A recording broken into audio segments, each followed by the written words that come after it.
This is Analog Spectrum. These guys know exactly what Willis was talking about.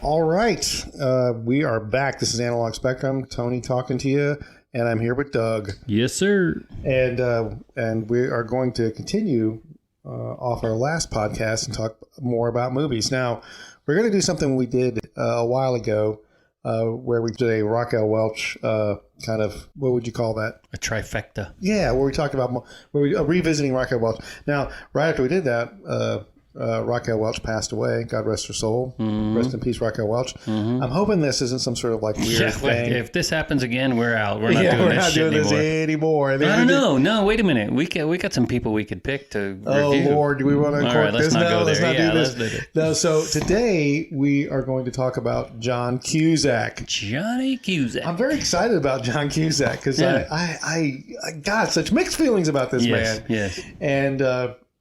And what we decided to do, there's a lot of D's in there, probably too many. Yeah.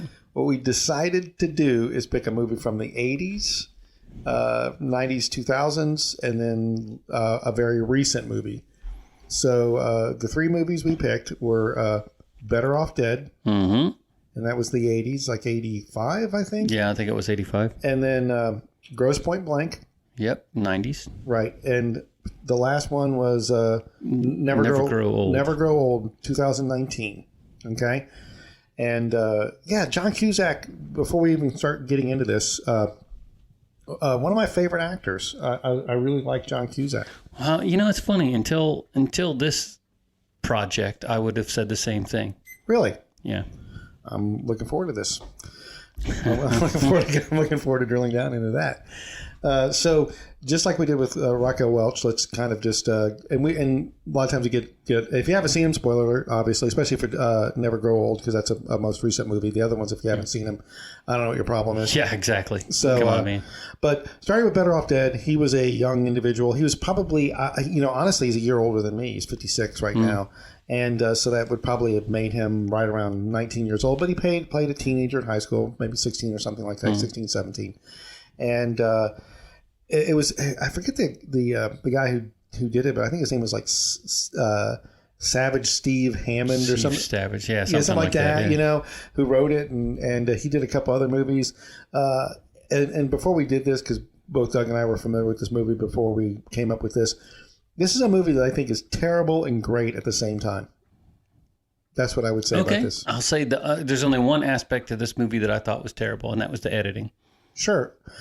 Some of the jokes didn't land to me. That was a big thing. There's a lot of jokes. But that happens in all movies, in my opinion. But I didn't like the edit at all. And it seemed like, I don't know if you've ever done editing, you have a lot of material. Right. And you get to select how to tell the story. Right. And to me, they literally just jammed a couple scenes together a few times in this film. I'm like, did you guys not get the coverage that you needed to make this a little more seamless? But that was it. That's my only criticism, though, in terms of like why I didn't think it was good. But everything else I liked about the movie. Well, on the verge of being nitpicky, like there's barely a story here. That's one thing about this movie. It's just. What are you talking about? It's I don't know, 2 months, 3 months in the life of a high school student. Honestly, the story is he gets dumped. He boy loses girl, boy meets girl, that kind of story. That's all this is. Yeah, okay. But so whatever. I didn't say it was complicated, but there's a story there. There's a beginning, a middle, and an end. Sure. And the individual patronize who wrote this.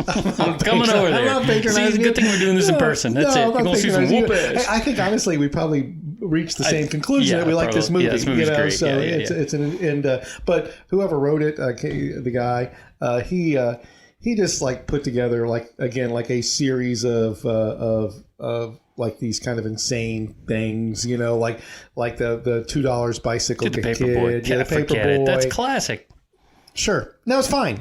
Don't get me wrong, I laughed. I want my $2. I laughed. Okay, I want my $2. But it was meant to be, like that whole airplane. A Hot Shots kind of thing where it was just like, this is zany, crazy. And I will say, if it wasn't for John Cusack I wouldn't. If it had been some other, just Yeah, he was definitely the anchor in big this time. for sure. Yeah, he was. It's funny though, because we're going to talk about other movies, and I guess we'll get back to this. But he perfected that character that he played in this, right. probably during the filming of this, I would guess. Yeah. I don't know what's his second movie or third movie maybe or something. I don't know if he had little cameos or something, but as far as like being that neurotic, self-reflecting character, I think he perfected it in this, and he's played it many times afterwards really, really well. He one of the first movies I ever remember him being in, and it was it predated this, was 16 Candles. Yeah. You know, the whole Farmer Ted character that was played by I can't remember the actor's name. It'll come to me. Three name guy. Three-name guy. Yeah. So you know, but he played one of the friends of Farmer Ted, and he took the girl in the Rolls Royce to their house so they could take a picture of him with the cheerleader, and one of my favorite lines in that whole movie was delivered by John Cusack, because he's got the Polaroid camera on a tripod, which was ridiculous. And right before he takes it, he goes, oh, black and white would capture the moment. I just thought that was so ridiculous, man. But that's the kind of line that John Cusack does perfectly. He does great. Yes. Yeah, he does great. Exactly. Yeah, real quippy, real fast, Yeah. sharp, witty humor, and just a great actor. and silly. You know, Yeah. that's the huge layer of silliness involved. Which, of course, this movie. I mean, come on, man. There's like Van Halen animated sequences in here, so it's with the hamburgers and stuff like that. That's awesome. Yeah, it's ridiculous. So, but anyway, and a few things I thought were kind of interesting in this is how lightly they took suicide. The whole concept of this movie. Yeah, he's trying to gas himself. Is better off dead. Yeah. A girl dumps him, and his life is over. Yeah. So he decides he's going to kill himself. Yeah. And so there's all these scenes in here of him wanting to kill himself, which was just crazy. You know, to me, that they were totally fine with it. Well, I mean, yeah, they had a sense of humor. I mean, it's like you can joke about anything. Yeah, back then, and like I said, I don't. What I just said, it's not a criticism. Yeah, I understand. Because I actually appreciated that. Yeah, it was pretty funny. Yeah, so he had so the girl dumped him. He he goes through all these things, and there was things in there that I thought I knew that you would appreciate. One thing I really thought was funny was that he had the car in the driveway, and well, let's just kind of play it out real quick. And I don't want to go too much into the plot but again, the girl dumps him. He has a next door neighbor. The next door neighbor, which by the way was very funny. Ricky and the mom amazing. Were the mom. hilarious. Oh my God! Yes. Yes. The mom was amazing. Yes, she was. Anyway, so they and like a movie could get made today. What they do is they get a French exchange student to come in so Ricky can have a girlfriend. Pretty much what it comes down to. And so they. Monique. Yeah, Monique. My favorite thing is Christmas. Do you not have Christmas in France? Yeah. So gives her a picture of Ricky. Oh, for Christmas, that was great. Yeah. So girl breaks up with him, but he over time forms a relationship with Monique, right? Right. And But a healthy, respectful relationship, right? Yeah, exactly. So that's the story arc. You know, he's learned his lesson now. Whatever. Yeah. But yeah, I mean, what I thought was it struck me because I haven't seen this movie in many, many moons, right. And I watched it again for this podcast. And what struck me is how, and this was definitely a choice by the directors, how long they let Monique's character go before she spoke. Mm-hmm. I mean, she was silent, and she spoke French a couple of times throughout, but then I would say it was just about more than halfway through the film before she ever spoke English. Yeah. Which I thought was really interesting because she was really, really just a fly on the wall kind of character. Right. But of course, she turned out to be a pivotal the character in the film turned out to be pivotal. But yeah, I mean, there's so many good things about this movie. The Japanese guys that he raced, that learned to talk from Howard Cosell, that was freaking awesome. One Lane Meyer, though once great, now diminished. A tapestry of confusion. So it's freaking great, man. Yeah, he learned. Awesome. One learned the brother that rode in the past. They were drag racing these kids, these two Japanese guys, all the way, and they were actually dressed in the gold coats, of Wild World Sports. And the guy rode in the passenger seat who was Japanese, learned English from watching Wild World Sports. Yeah, that was amazing. That was funny. Yeah, but and the other thing I thought was, I mean, whatever. This is all. It's a fun movie, but he had this '68 Camaro stuffed underneath a tarp on the driveway that hadn't run forever, and then of course Monique helps him fix it, and when they finally take it out for a spin, it is the most gorgeous '68 Camaro. Mm-hmm. You paid $200 for that car. I was about to ask you how much. How much did you? I knew you got that. I was like, oh sure, you paid $200 for the tires, dude. I know. It sounded like, yes, that was amazing. But anyway, so that was cool. That was a great car. Yes, I was telling my wife because she watched that with me, and I was like, yep, that was my dream car when I was a kid, man. Everybody's. Yeah. It's funny because it's not anymore, but that's a whole nother podcast. Sure. Yeah. Well, you had one. Well, yours was. I had a '67. Okay. Yeah, '67. But anyway, so there was a lot of things about this movie I liked. I really did, and you know, I liked the kid that the $2, the recurring $2 joke. It was just the paperboy. I would even say, you know, like they've made those movies that are like not another teen comedy, that kind of stuff, right? And I would even go as far as to say that that this is similar to that there was all those kind of teen comedies, teen romance, and all that kind of stuff, and this was almost kind of it's like foundational. Yeah, like stuff. It was like a farce of those. Yeah. Like I said, probably if I was only going to make one criticism, I would say that it kind of didn't go all the way with that because but you had John Cusack, right? But I think that's why though, right? Because it didn't go total slapstick. John Cusack, his humor is not slapstick, right? It's somewhat sophisticated and sharp and witty rather than just slapsticky, right? Right. And so I don't think that airplane style would have worked well with this movie, although they did have a little bit of it in there. That, you know, when the hamburger shop owner made him wear the stupid pig hat, and then he, you know, trips out into with the jock is oinking at him and stuff, you know, that. But for the most part, I think there was a lot of good scenes in there. But yeah, there's all kinds of craziness. Like going back on I just only because I finally got one of my documents to open here, the Howard Cosell Japanese guys goes a study in moppishness. I thought that was a great line. And I liked Booger. Oh yeah, his little counterpart. Yeah, Did you realize this is pure snow? Yeah. You know the street value is, of course, it's ridiculous, but yeah, it's funny. Right. That actor. Who is that actor? That's Curtis Armstrong. That's who that is. Okay. But good movie. Like I said, scale of 1 to 10. I don't know. It was 7 maybe or something like that. Somewhere around there. I'm with you on that one. Yeah. Like I said, it wasn't. It's not earth shattering, but it's solid. It's just straight up entertainment, right? It's straight up. If it wasn't for John Cusack, it'd be a 2. Yeah, it would be 2. Yeah, it wouldn't be good at all. John Cusack made that movie. Well, and I do believe vice versa, because I think that's the one that pushed him into stardom.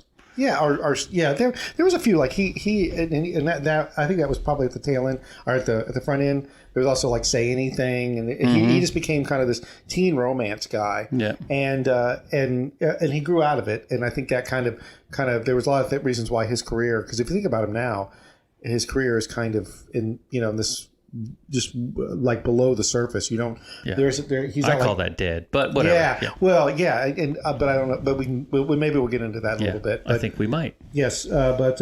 Okay, so second movie. Oh, well, real quick, a couple of things. I love my favorite line is, gee, I'm real sorry that your mom blew up, Ricky. Yeah. Oh, that was amazing because they were and like I said, there was just all this ridiculousness. I didn't know if the jokes were kind of landing or not, but like his mom is a terrible cook. There's a scene where she boils bacon. I didn't think that was funny. No, but that was ridiculous. I thought the mom character was funny. Yeah, she was funny. That's just a total cartoon character. You're right. And if you take the mom from A Christmas Story, right, and amplify her, that's what this mom was like, in my opinion. Yes, but they invited the neighbors over, and they were celebrating the fact that this French student was there, and so she had made all the French food she could think of, and it was like French fries, French dressing, and Peru.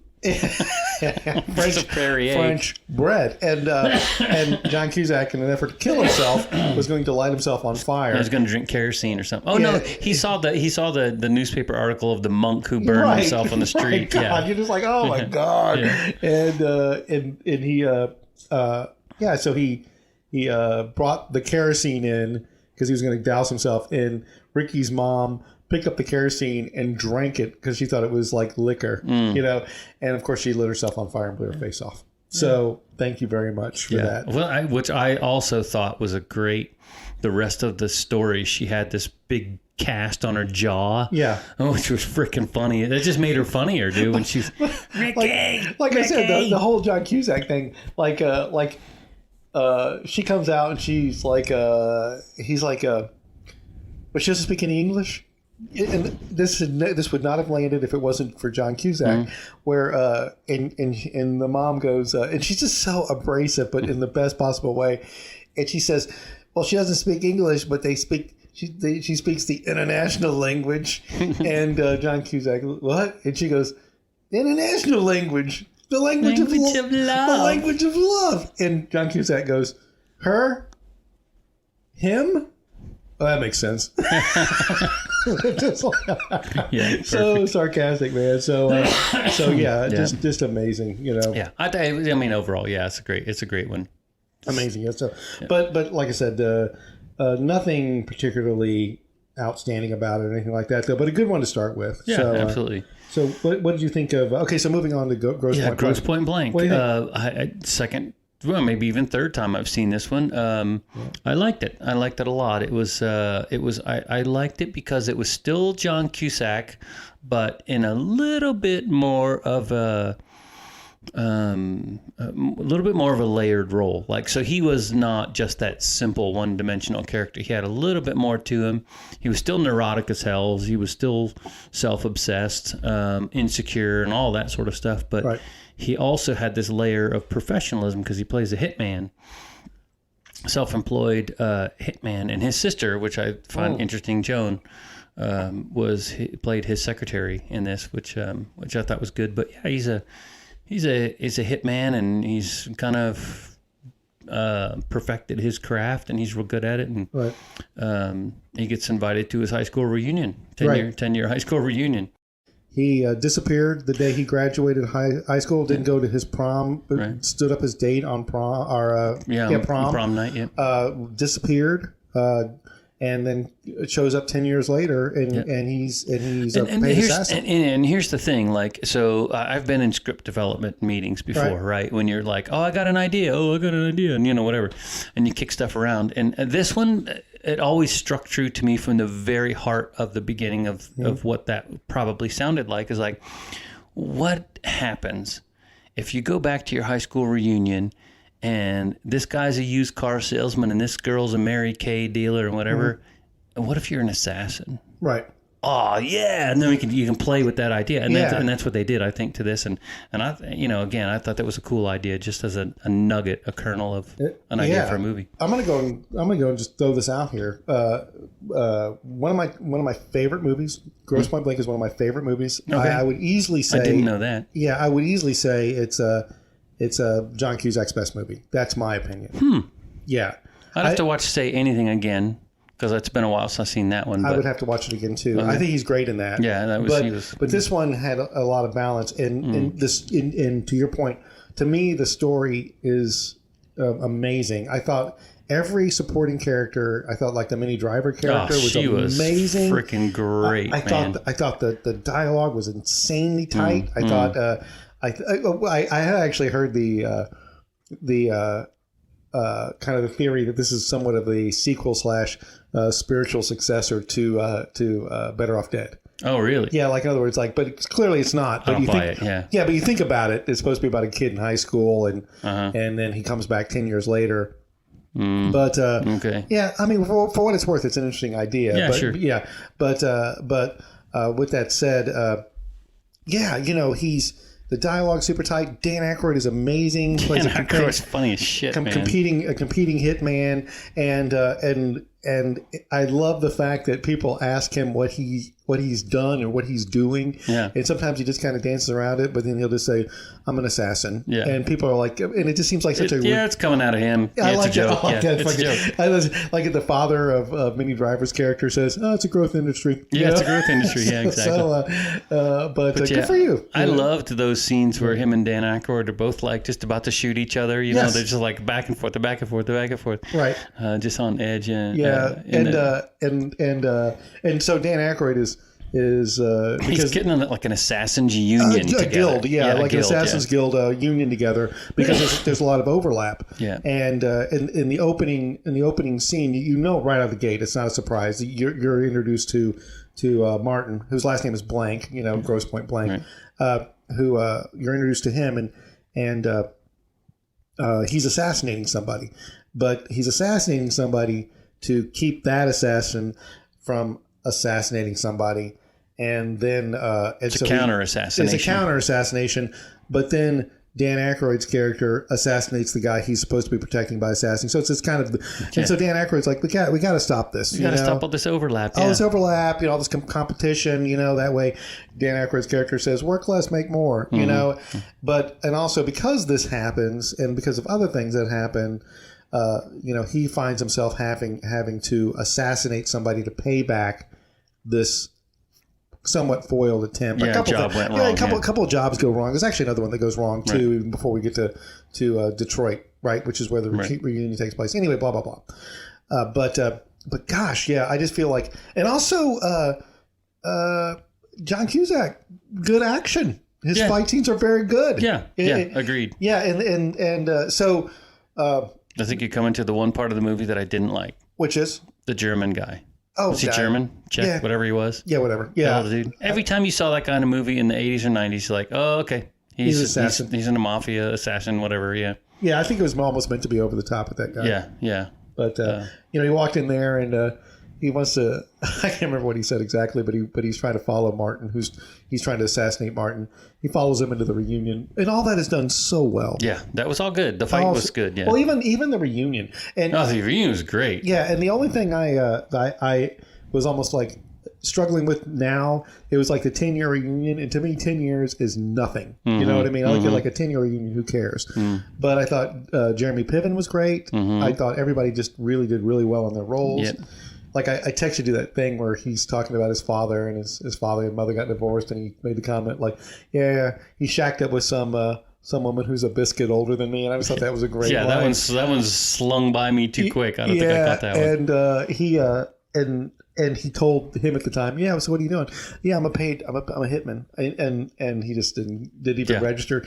And then later on in the movie, he helps Martin dispose of a body of that guy. Yeah, I thought you were kidding. I thought you were kidding about that. He goes, no. And I love that they go back to the bar at the reunion, and the guy goes, can I get you anything? And the Piven character says, whiskey, and Blank says, club soda. And he looks at him and he's like, you're so used to this that you're not even getting club soda after we just wrapped a guy up in a football banner that we ripped off the wall of a high school and threw him into a furnace. Burned him, stuck him in the incinerator. So it's a dark comedy if anybody's curious. Yeah. But it's funny. It was really good. Very, very well made in my opinion. Right. Like you said, dialogue super tight. You're probably right. I would say it's just probably the pinnacle of Cusack movies that I've ever seen. Yeah, and outside of A Hot Tub Time Machine. Just saying. That's not a bad movie. No, it was pretty freaking funny. It was funny, but I tell you, Cusack was funny in that. But I thought Rob Corddry was way funnier. Yeah. But he's got some lines in there that just I can't quote on the podcast. But and also I thought like the FBI, the NSA agents were funny. Was it the Kenneth and Steven, I guess, right. And they were supposed to kill Cusack after he kills the guy. Yeah, obviously. And so what ends up happening, and please, if you have stop now, you need to, don't spoiler alert, blah blah blah. But it turns out that he's trying to do a payback hit. While he goes back to the town, the girl he dumped at Minnie Driver, Debbie, that he stood up at the prom. Yep. immediately rekindle their relationship. chemistry, yeah. Yeah, and the chemistry's still there. The chemistry in the movie, wow. Yeah. Stunning. Good. Yeah, and but he's actually been hired, unbeknownst to him, coincidentally, to assassinate her father. Her father, yeah. Yeah, who they allude to the fact that he works for a car maker. Which is interesting. Again, this is purely a technical filmmaker kind of a thing, but when you're introduced, so typically, if to make the story good, when you realize that he's supposed to kill her father, Right. you had to have met her father at some point previous in the film, right? That's the only way it makes that hook actually work. Right. Oftentimes, when they introduce you to that character, they give it away somehow. It's pretty obvious that this is the setup. Right. But they did an awesome job. You did not know. They Right. hid that really well. Right. So I could catch it probably about the second or third time that he kept picking up that red envelope and not opening it. Right. It was like, okay, he's putting this off for some reason. It's got to be a stitch up somewhere, and it obviously it just made sense that since he had met him. But yeah, and I thought there was also all these things like where he would pick up the envelope and he would say things like, "Hello there, handsome. What you been up to?" or something like that. Right. And so he's got all these twitches and what do you want to call it? Like these like tells or whatever. Yes, that he does, these traditions that he does when he's about to kill somebody, and you just kind of have to pick that up from what he does, and once he finds out that it's her, also she he at the reunion they things kind of reach a pinnacle with them as far as they are going to make this work, like somehow just in this very brief time they know that they're still mad about each other, and there was that scene where she witnesses him with the high school bully and diffusing the high school bully, and that just basically puts it over the top for her, and then he's up in the high school hallway just kind of reminiscing. He went to his old locker. Yes, and this assassin that had come into the one that Doug referenced comes in there. They end up kicking the shit out of each other. Really very violent, pretty violent scene where they're beating the shit out of each other. And you notice that he takes that pin that the guy had given. The insurance agent gave him. Yeah. And he shoved it in the guy's neck and killed him. And I love how later, callback, he thanks him again for the pin. Yes. Yeah, thanks for the pin. Yes. So he kills him, and then Minnie Driver, Debbie, witnesses that. She runs around the corner, and there's just standing over a bloody corpse. Both of them are bloody and sweaty. And of course, she freaks out. She does, rightfully so, right? Yeah. So, and so they come back together, and she confronts him, and again, she's correct. He's a psychopath. He's a crazy psychopath. Anything he says, you don't seem to understand. I'm not a psychopath. I do this for money. Yes. And she's like, that's not any better. That's not any better. Yeah. My favorite line of that whole interchange is where she goes, "You don't understand. You don't get to have me." I always love that line. Yeah. And so anyway, he opens the folder. He knows he's got to go. Yeah, it's her dad. It's her dad. Decides that he's going to do a turnaround. He jumps ship. Yeah. Rescues the dad. Everything ends with him. And kills all the assassins. Gets in the house. Lots of good gunplay. Yep. I thought that was a great scene. Yeah. Has his secretary burn the place down. Joan Cusack was amazing. Yep, she was. And the soundtrack was great. That amazing. 90s, that 90s punkish. Oh gosh. Yeah. Yeah, so, 80s, 90s. 80s, yeah. New wave punk. Yeah, new wave punk. That's good. Yeah. Yeah, and I love that soundtrack. So 1 out of 10, I'm thinking you're up there in the 9 neighborhood. Yeah, I would say 8.5. Yeah. I just think that. Yeah, I don't know. I mean, if I wouldn't go full on 10 because they kind of forced a happy ending. Yeah. And but I would lean towards 10 just because of Minnie Driver. Minnie Driver was amazing. You know, it's funny, man. I was watching. It's difficult, I think, to make an actor or an actress upstage the lead character. Right. But she does it just by being on screen. Right. And that's the same damn thing that Raquel was able to do. Right. She just had this vibe. I don't know if it's the way they film it or if it's something in that. It's like a little magic, man. But she had it in that movie. Yeah. She had it. Yeah. It's this intelligent / zany / cute / I would like to be this. If I was single, this would be somebody I would pursue. Not annoying. Yeah. But confident, but also, vulnerable at the same time. Yeah. It was, she was great. Full circle, I thought like the Dan Aykroyd character he owned that shit. You could tell he was having a lot of fun with it. He was having so much fun. Yeah. It's funny because he was Dan Aykroyd in that. I mean, whatever they named him was regardless.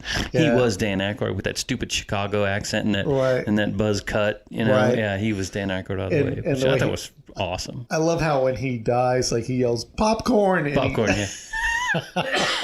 It's just so if you have not seen Grosse Pointe Blank for whatever crazy ass reason, you need to get it. Yes, $4 on Amazon Prime. You've already listened to all this. I probably should have said this at the very beginning. If you have not seen it, stop. Go watch it.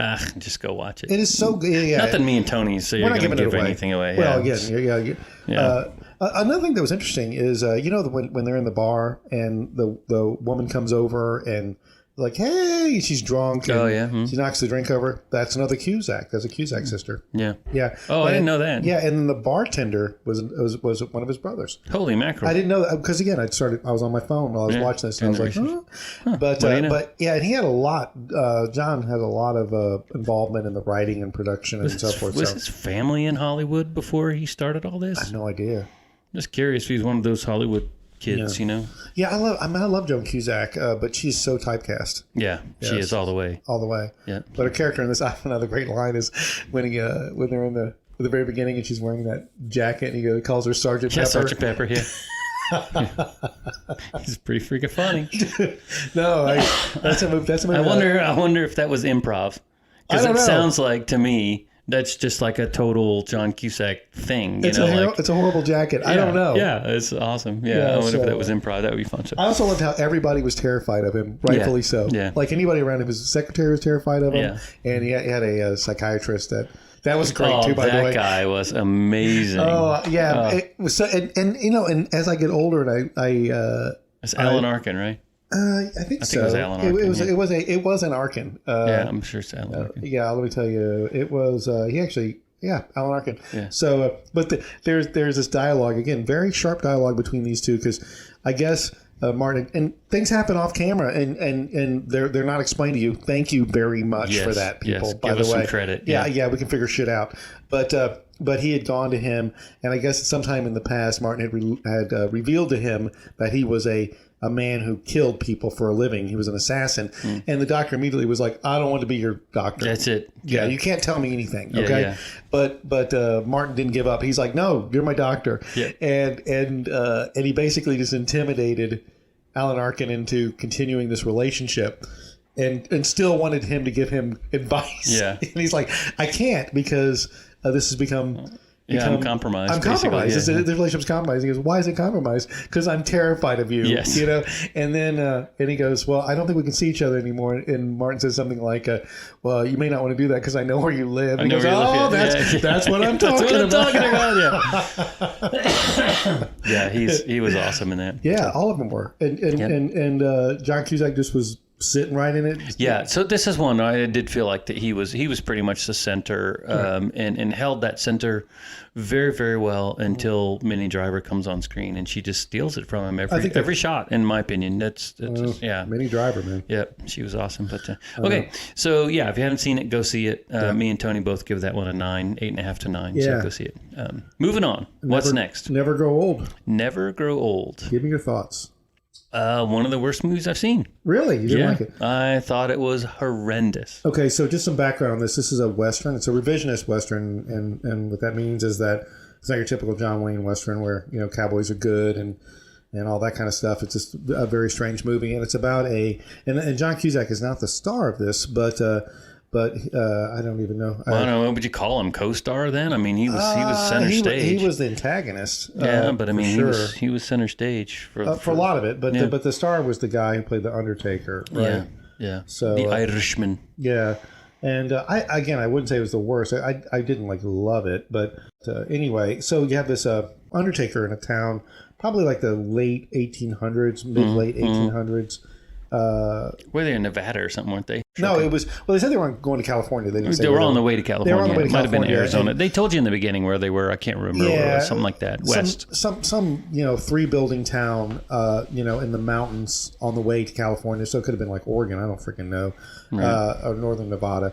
And but it was very, tree, big cedar, big pine trees, and obviously at the base of some mountain someplace. The whole thing was shot. It was muddy and rainy the whole fucking time.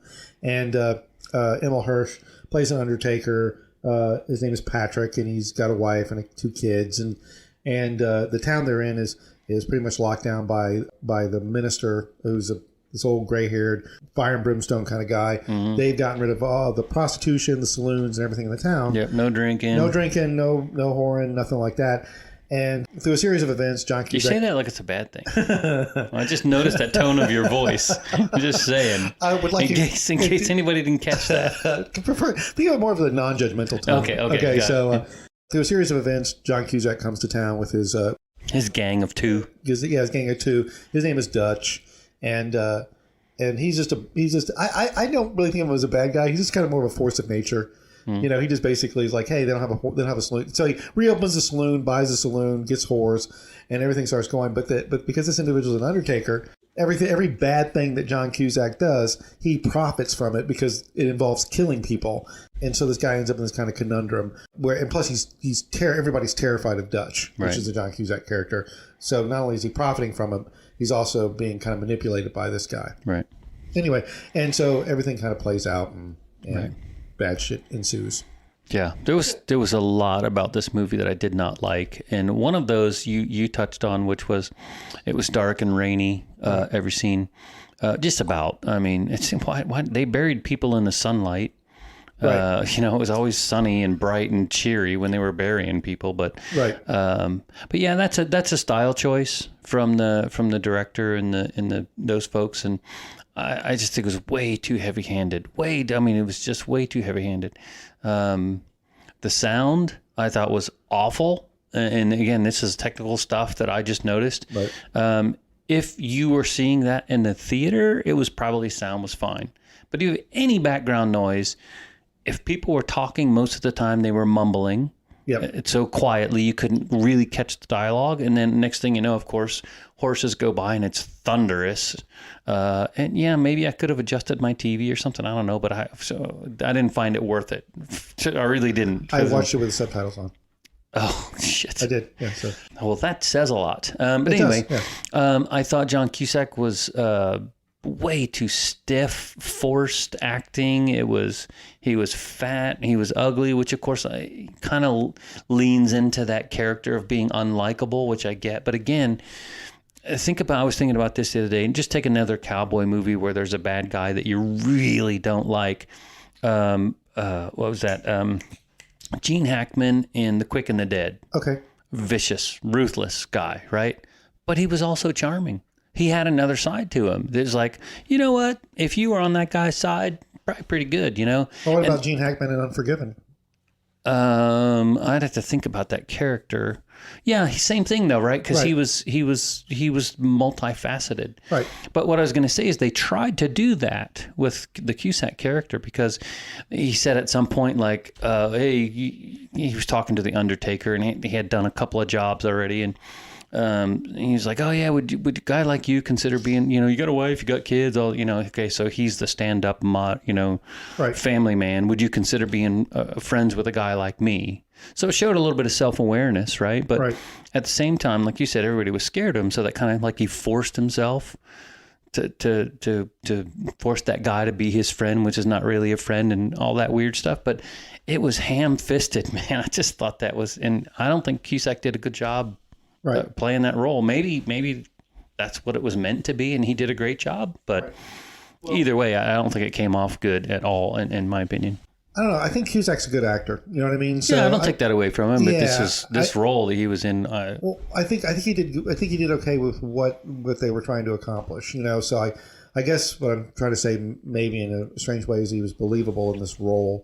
No, see, I didn't buy that. Well, not at all. To explain. Okay, I mean, again, I think the whole idea behind this guy was that he was just kind of this, again, like a storm coming into this town, right? like Melanie and I, my wife, were talking about this, is that he had, I kept waiting for him to do something with just some modicum of redemption. Mm-hmm. Like, you remember, like, he hires the woman and her child as hookers, as Mm-hmm. prostitutes, right? And I was waiting for him to do something there, but no, it's just that he doesn't. He believes that he's in this lane. There's no God. There's no devil. You have to look out for yourself. Mm-hmm. There's no morals. Morals are bullshit. I'm about making money and just surviving. This is my existence. I thought that whole thing with like the friendship thing, it was just his way to manipulate. You know what I mean? I felt like, I do think he felt he wasn't alone in this world, but he, like I said, I keep using the analogy as a storm. He hit this, everybody reacted to him, and a lot of people reacted badly, Sure. And so that was kind of the way I viewed him. But I didn't like the character, and also the whole thing. Maybe it's my own. Maybe I'm just kind of projecting on this movie, but I knew there was going to be a revenge element to it. And there was. But it wasn't very satisfying. Not at all. That was going to be one of my complaints as well. Yeah.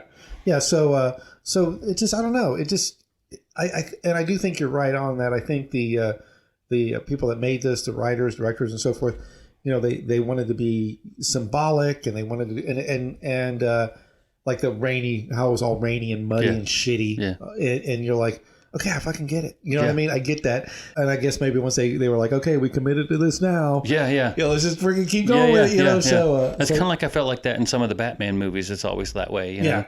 It's like, Jesus Christ, okay, we get it. It's dark, it's rainy. It's like every night, who lives here? Yeah. Gotham is gothic. I get it. It's in the fucking name. I get it. You know, so no shit. Was this Venice? Anyway. Yeah.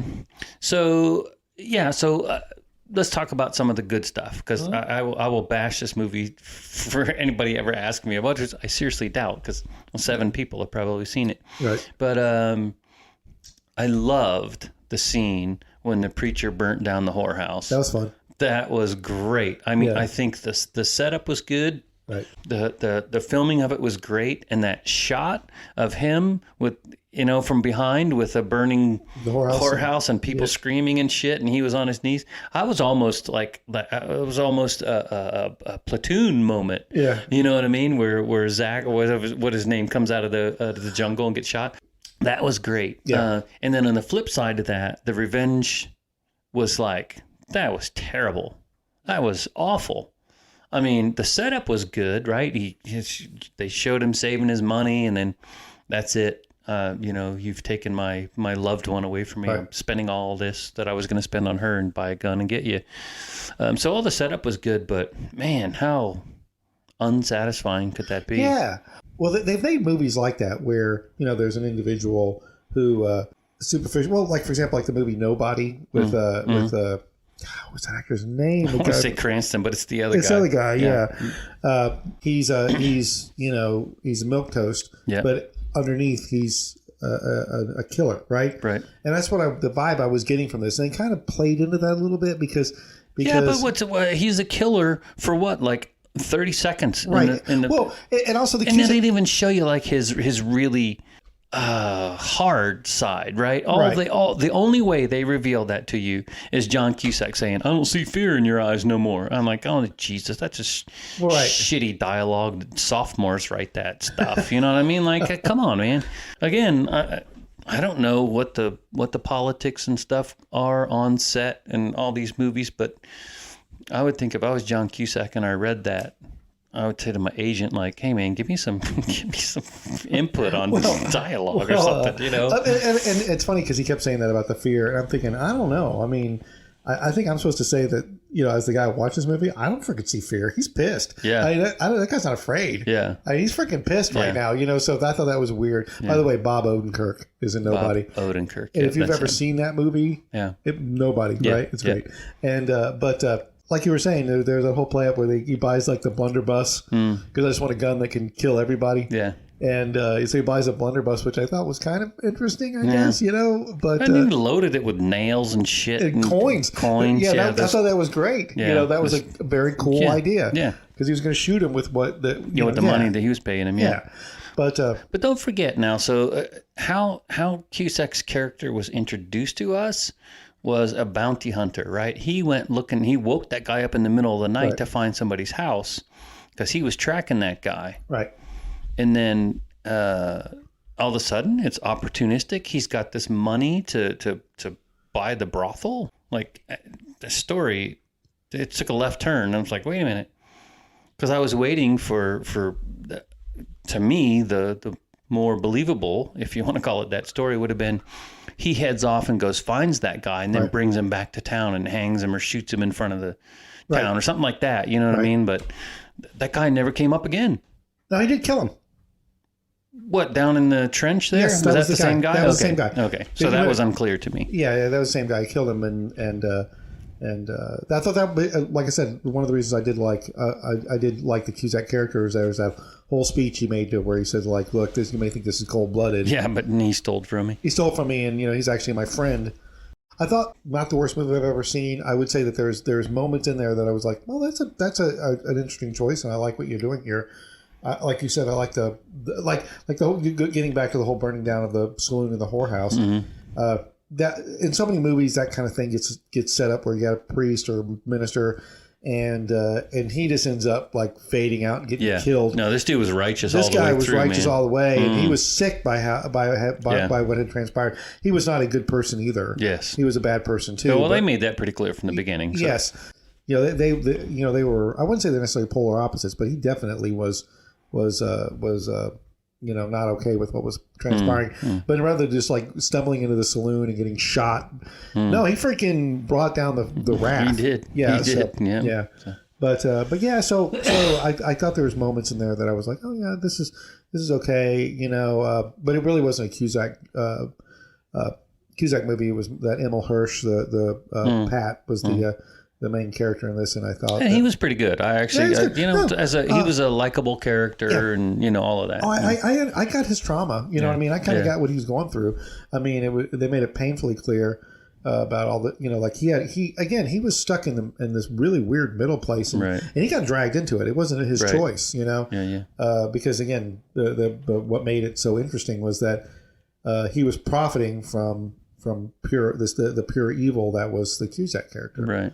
And he wasn't hating it from the get-go. And that was another thing, too, that you kind of, again, they did a lot of projecting in here, but you also got the idea that he wasn't always a good guy, and he was kind of okay with it to a certain extent because he was making money. He even pulled the money, like when he shot the sheriff and Cusack threw the money in the street, he still picked it up. Yeah, but that's the money he put in the shotgun at Probably the end so. to kill the guy because it was muddy still. Oh, was it really? I didn't yeah, notice yeah. the muddy part. That was so. The rest of the money he had in his little tin, and that's what he used to buy the shotgun. Right.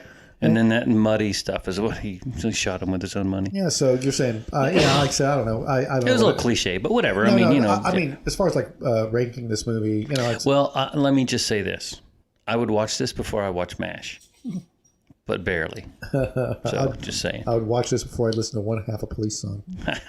But no, it was a hour and a half. So yeah, I give it like maybe 4 or 5. Oof, 3 at the most. Okay. Yeah. Now with that said, one of the reasons I picked this movie was it's hard to find a current Cusack movie. Yeah. And this was, it was a Western, and I picked it. Neither one of us had seen it. Yeah.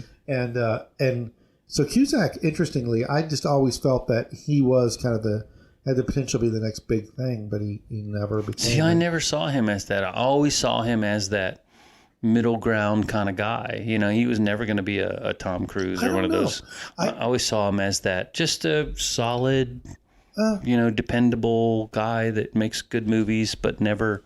No, he's not Robert Redford. He's not one of those. That's how I saw him. Well, I don't know. I think it's. I agree with that in retrospect. At the time, I thought he was funny. Also, again, when I first saw Grosse Pointe Blank, I thought, "Oh my gosh, this is potential breakout." It's and they did okay. I looked at the box office and it did great. You know what? I as far as maybe a similar actor would be somebody like Jason Bateman. Has the ability to kind of be the straight guy, but very but able to deliver a funny line. But the same way, like he's never going to be like top bill, summer blockbuster movie. He's just not that actor. Yeah, He's just not that guy. But I mean, like Jason Bateman will make a comedy that does okay, like Horrible But he have a Bosses great career. Absolutely. Yeah, absolutely. No, I agree. He's not. I agree with you. I think we're agreeing is that John Cusack's never going to be Tom Cruise. Right. Of course, nobody is. But especially nowadays. Yeah, everybody's taller than him. I I had to throw it in there. Little Tommy. Everybody's taller, nobody's bigger. Yeah, it's true. Right? That is true, unfortunately. Yeah. But I like Tom Cruise. So do I. Okay. So do I. I'm not bagging on Tom Cruise. You said unfortunately. Well, whatever. Okay. I think he's a little egotistical and whatever. Oh, of course he is. Thank God. Yeah. Honestly, we go back on Maverick. Maverick wouldn't have been what Maverick was if he wasn't egotistical. They would have made Maverick out to be like a freaking simp. You know what I mean? So, yeah. Well. But I like having a nice, strong, hero in a movie, especially nowadays. But with that said, I think John Cusack. Getting back on John Cusack, I think he is an expert at career suicide. That's what I think. Oh, Cusack. Yeah. So. This Lace movie kind of. Well, what I mean makes by me think that you're right. Well, in Hollywood, he called Hollywood a whorehouse. In an interview not too long ago, and he's not wrong. Mm-hmm. And also, he chooses roles, that are intentionally like kind of art house or outside the system, right. Right. And also, he is very political, and sometimes that political kind of is in parallel with what's going on in Hollywood, and sometimes it's against what's going on in Hollywood. I think the whole Harvey Weinstein thing and all that kind of really pushed him out. Not that he wasn't. I don't think he was involved in that, but I think the fact that it even happened probably turned him off, and a lot of people like him. Sure. Yeah. So. Which is we're suffering the consequences of now in terms of entertainment. Yeah. We're getting shit. Yes. The scumbags have taken over, and that's the movies that we're getting. Well, oh man, we can. Boy, that's a whole other podcast. A whole other podcast about that. Is that I think. It's so interesting that everybody, before Harvey Weinstein happened, everybody was preaching to us, and then Harvey Weinstein happened, and a lot of people were both literally and figuratively in bed with Harvey Weinstein, and then they kick him out. And they're like, now we're really righteous, and so we see a lot of righteousness come out of Hollywood, right? And it just seems very, a lot of misplaced virtue. It's difficult to watch, but that's kind of where we are with that. But overall, John Cusack's always one of those guys that's at the top of my list for fun favorite actors to watch. Yeah, his name pops up on the bill. Chances are I'll still go see it. I just don't think this last one we watched was very good. Regrettably, I wish there was a better one. Yeah, you look at him on Internet Movie Database, and he either makes garbage or nothing. Right now, I mean, maybe he takes the smart road and doesn't go the road of Nicolas Cage and blow all of his cash, and then he has to do crappy movies. Maybe he's smart enough, or he saved enough money where he can not go be a waiter. I tell you what, you do look a little bit at like what he's made, and it is a little bit Nicolas Cage light. What I mean by that, a lot of direct to DVD kind of stuff, a lot of direct to streaming now. The nice thing about Nicolas Cage, and maybe I'll do a Nicolas Cage thing, but we'd have to watch 18 movies. Yeah, that's true. He does a lot of shit, and then every now and again, like one of those like shit movies, you're like, wow. He does one that's like National Treasure. Or like Mandy, which was crazy, which was a good movie, recent good movie, Yeah. And but anyway, Cusack. Cusack, yep. Better Off Dead, thumbs up. Grosse Pointe Blank. Two thumbs up. 2 thumbs up. For sure. And Never Grow Old. Yeah, definitely 2 thumbs down. Yeah, I'll give it 2 thumbs. You can give how many you want, but both of mine are going down. I'll give it a face palm and kind of like a wiggly hand. Oh man, okay. So you're more generous than me. I mean, I'm not going to ever watch it again. Okay, I will tell you that. Says enough. Yeah, and I definitely won't. I won't recommend it. I didn't hate it. Didn't like it. It was just. I want my $4 back. Give me my $2. That's it. All right. On that note. That note. See you next time. I'm not sure what we're talking about, but I'm sure it's going to be riveting. Very much so. Everybody have a great day.